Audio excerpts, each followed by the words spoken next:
International papers time then here on France 24. Florence Villeneuve with us here on the set. Norwegian attacks still dominating the papers, I would imagine, across the world. And a lot about who this self-proclaimed killer may be. Absolutely. We're going to start by looking at The Independent. There you have a photo of him.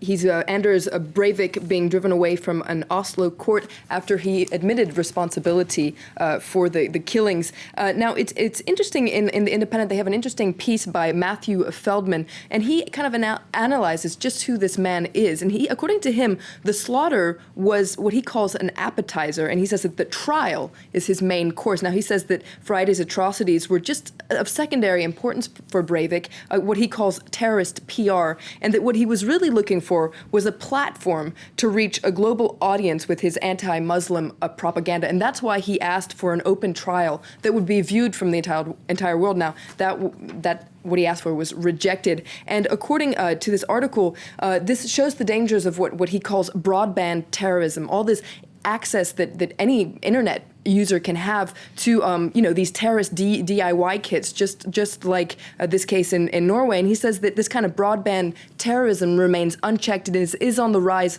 among extreme right groups. And he also made this claim, didn't he, that he didn't act alone, and The Guardian's been looking at that. Absolutely. Now, there he is again, same photo on the cover of The Guardian. And according to The Guardian, the police are trying to piece together possible links between Breivik and other far-right groups, and they've asked Scotland Yard to help out in the investigations because during in a manifesto that Breivik posted online the day of the killings, he boasted links to far-right groups in the UK. Now, he said that he had a mentor who was an Englishman that he called Richard, and he said that his journey into violent extremism began in London in 2002. He says that he attended a meeting there with other like-minded extremists from across Europe, and they wanted to restore the Knights Templar, a crusader military order. Now, at the hearing, Breivik claimed that he belonged to an organization with 2 more cells at large, and police are investigating whether or not this is the case. And perhaps the country that might be most associated with this kind of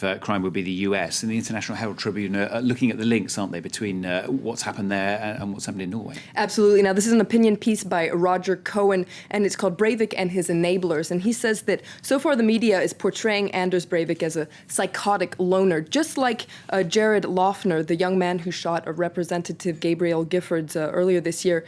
But according to Cohen, Breivik is not a loner, and this kind of violence he has is brewed in a specific European environment that has similar characteristics in America. Now, it's a kind of relative, there's a situation of economic decline, a jobless recovery, what he calls middle-class anxiety, coupled with high levels of immigration, and he says that there are enablers such as Marine Le Pen here in France who channel this frustration towards the right and who fuel this kind of radicalism. And according to Cohen, this kind of radicalism is just as dangerous as the kind of radicalism as, say, Al-Qaeda.